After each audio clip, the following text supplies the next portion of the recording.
Julian and Mark, thanks for joining us. These are our Acumatica Summit 2022 interviews.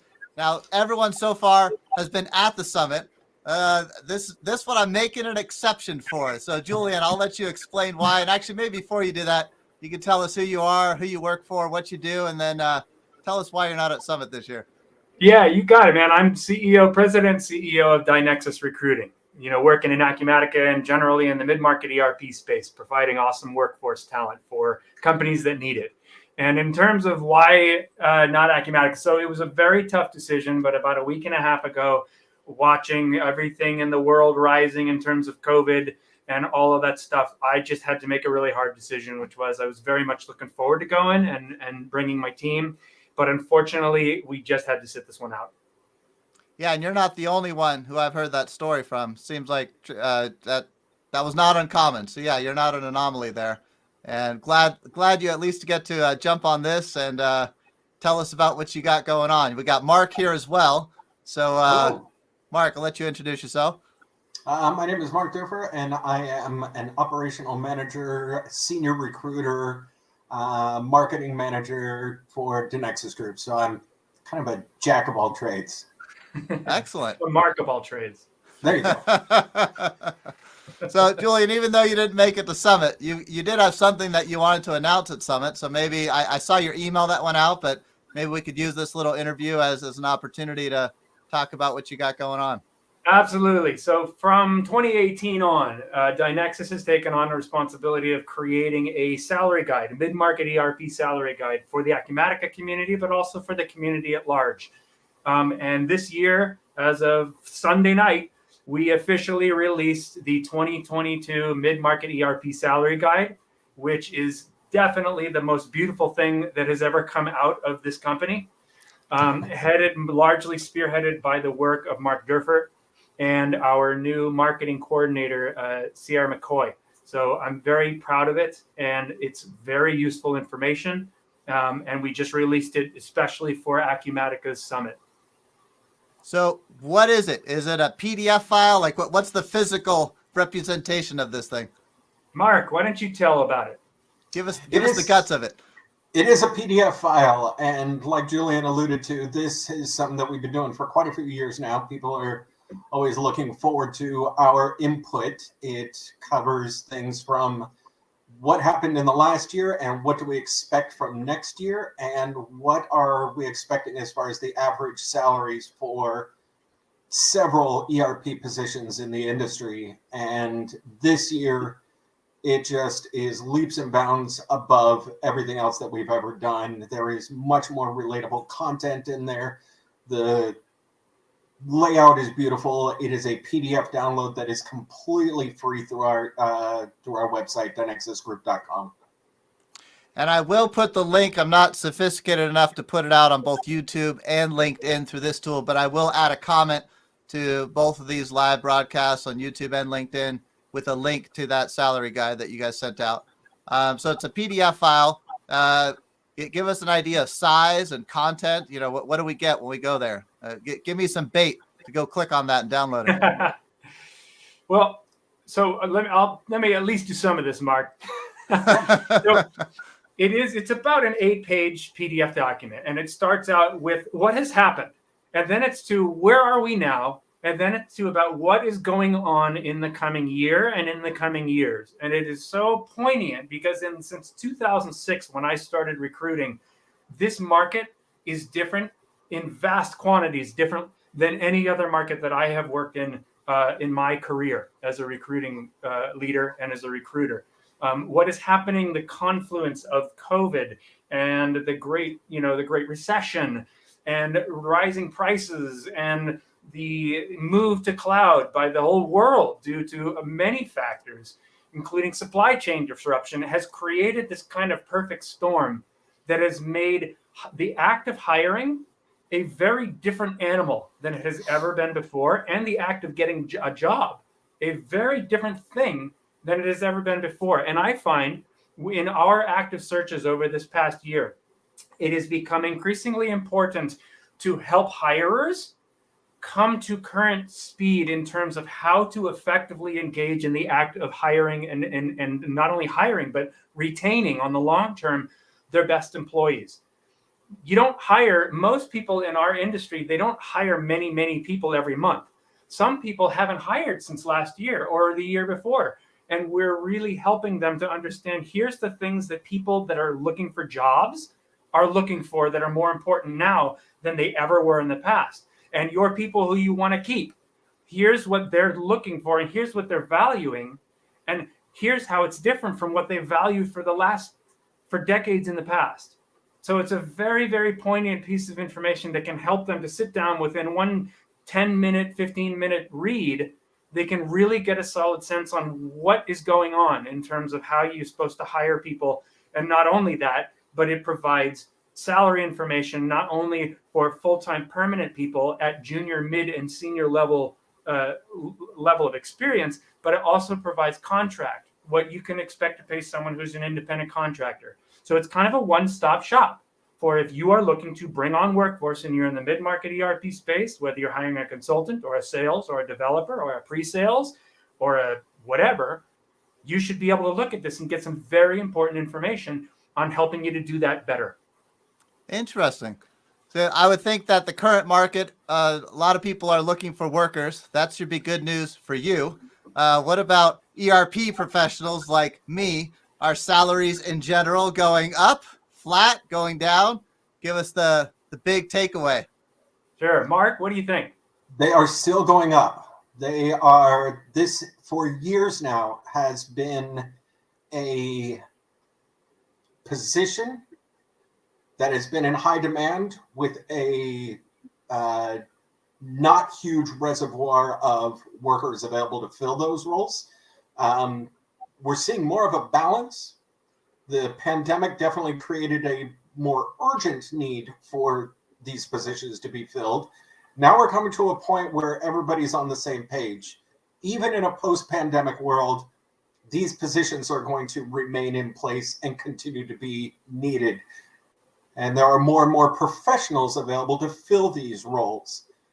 So we are seeing the salaries continue to go up, but not as sharp as we have in years past.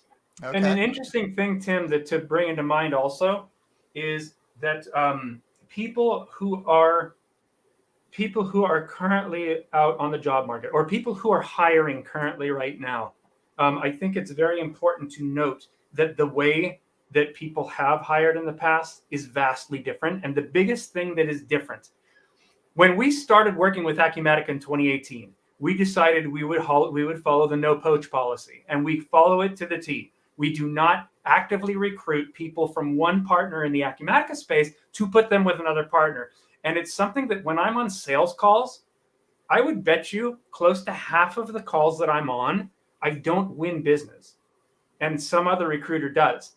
Because in the end, a lot of hirers are still going, you know what? I want Acumatica experience. And if I can't get that from you, got to get it from someone else. And when push comes to shove, that value of getting someone Acumatica experience trumps kind of everything else for them. Again, I get it, because they're running a company. They need people to do the work. But I would venture to say that one of the most important things a hiring person needs today in 2022, if they're building a practice specifically in the Acumatica space, is they need to come to grips with the fact that they should not plan as a strategy hiring people with the flavor of ERP experience. Hiring Acumatica professionals is not something I would make a strategy. And those people that I have seen try to make that a strategy, they lose people and they are hired too slowly, because everybody's getting courted by 5 other companies out there, and it slows them down. What you need to do, and I've seen this as success for a lot of companies, is you need to have a culture that attracts and is able to educate and provide the opportunity for people without experience to find those great people who are good, promising human beings with great team, aspects that will make them long-term, and allowed to grow them. You need to have an organization that can effectively grow your talent, not expect to go out and cherry pick people who are already in the industry. When you say flavor, you mean the specific ERP product, Acumatica in this case. You don't mean ERP experience in general. Is that right? No, I mean, like if they have Sage, Sage 300 CRE, and you're looking at Acumatica manufacturing or construction, you want to be open to it, because whether it's vanilla or chocolate, you still can eat an ice cream cone. You don't need to be trained to eat a chocolate one when you have a vanilla one experience. Well, I totally agree with you, mainly because of population size. Acumatica really comes across as being a much bigger company than they really are. Their population size of people who have been around for more than a year is tiny. And if you really want to tap into a pool of talent, you need to expand to look at any mid-market ERP product. And the thing is, you know this, I know this, that the skills are 80% the same. There's some technical skills that you're going to build on the specific product, but 80% of the skills you're building in ERP are the same across the products. But it's hard to get someone to realize that when they're hiring. They want the specific Acumatica product that they're looking for experience in. But I completely agree with you. That's not necessary. Actually, I think you're shooting yourself in the foot if you do that, because you're limiting your pool of talent. And I think the rubber's hitting the road in that way, because while we used to be just a recruiting firm, most of the offerings we're making now include building new sources of talent that did not exist before. Like, it's not about going and finding the Acumatica perfect person out there in the world. It's about having opportunities to reduce the risk and cost to partners who are looking to hire the right people to grow and scale and match the demand for the business. So it's producing new streams of talent that did not exist before. And that's the business that we are in a lot more, in my opinion. That's the future. We're not a recruiting company. We are a workforce creation, workforce creation engine. Like maybe a people development engine in a sense, right? Yeah, a lot. You're not just pairing up. Maybe you could tell us a little bit more about, you mentioned your agreement with Acumatica for no poaching. That's kind of like the negative side, what you can't do, but tell us what things that you can do as part of that relationship. Oh yeah. I mean, that relationship really defined what the last few years of my company in a lot of sense has been about. So while we cannot poach from other Acumatica partners, we commit to that policy. We also have the ability to run a program called Certification to Hire. And you can see it on our website at dynexusgroup.com. But Acumatica Services, Certification to Hire. But what we do in that program is Acumatica has given us the ability to enroll certain candidates that we deem as very high quality candidates with a big future of serving the channel and becoming professionals in the industry from outside, that they give us the ability to enroll them in Acumatica badging. So they can get enrolled in the program, get badged, and then we can put them up, and we do, put them up on our website once they're badged, and we can promote these people and include a profile where a hiring company goes out and sees, okay, I want someone in the Northeast. I want them construction background. I'd love to see some Sage construction. And then I'd like to have them be in this comp range. And I'd like them to have this experience with these add-ons and e-commerce, or, whatever you're looking for. They can hone in and filter down to find people in the program and then hire them and get a pre-badged person, so you don't have to sit them down while they're on payroll and have them studying, but they can do all the studying before they ever land at the job.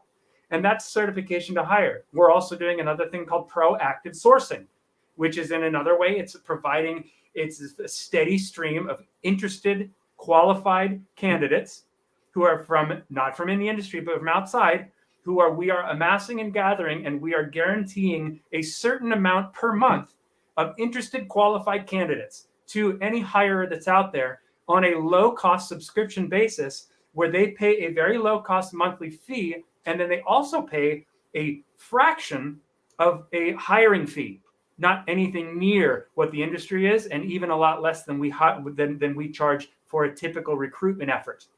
And we can provide a steady stream. It's what we're doing. We're moving more and more towards creation of new talent in that way.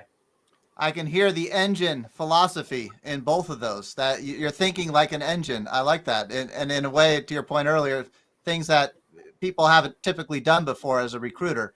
Maybe also tell me a little bit more about this salary guide that you've got out there. What would you say is the main market? Is it someone looking for a job, or someone looking to hire, or both? Who's What's it your really take, aimed towards? It's absolutely for both. There is important information for both hiring managers and for job seekers. Hiring managers and job seekers need to know what's going on out there in the world of people who are looking for jobs. And the biggest thing on people's minds right now is what's being referred to as the Great Resignation. And people need to understand why people are leaving jobs and what they're looking for in future opportunities. And the successful companies are the ones who are going to adapt to the changing needs and desires of these job seekers. People are focusing much more on a work-life balance, on remote or hybrid work opportunities, as opposed to on-site. Mental health awareness. It's less about the big high salary and the 401k and more about the here and now. And so we're seeing the more successful companies make that shift to meet those demands. And, the job seekers have a great understanding of what they can realistically expect for the positions that they're interested in pursuing. And I think you mentioned earlier that this is kind of mid-market ERP in general. Is there any specific product flavoring scattered through there, or is it primarily just focused on the mid-market ERP space in general? This is focused on the mid-market ERP space in general, and this is also a nationwide average taken from more than a dozen online resources, as well as our own experience in placing candidates over the last year to make these predictions for what the 2022 salary is going to look like. It doesn't take into account certain geographic location factors and a couple other factors that would turn this into much too big of a resource. You said it's like less than 10 pages, right? So I could actually read it. That would be hundreds of pages if you did that. We find that it's not the money. When you talk about money and salary ranges, it's not so much about the flavor, right? The chocolate one doesn't cost much more than the vanilla or the strawberry. It's about cloud-based ERP is the market. And whether you're buying Acumatica or Sage or NetSuite or Intact or whatever you're doing, there's so many ways that companies are now pricing things. Like there's a million ways to peel that onion. And so some people they're dropping away the cost of sales, and then they're putting it all into managed services. So getting in, they eliminate the barrier to get in, and then they charge a subscription, whereas others have an upfront and there's a lower subscription. So it's not so much about the product as much as it's about the methodology, the sales methodology of the company. And so that's why we didn't make it product specific so much, is because it kind of doesn't matter. Well, it's good. I was kind of sneaking in a question to see if you really practice what you preach, and it sounds like you do. You didn't, but make it product specific because that's not what it's about when you're hiring for mid-market ERP talent. I like that. Yeah. Yep. Well, guys, thanks for the time. I really hope to see you at the next summit. I hope this COVID stuff is behind us by then, but I'm glad we got to chat at least virtually during Acumatica Summit 2022. Absolutely. Thank Tim. you, Tim. Thanks Take for care. having us, Tim. See ya.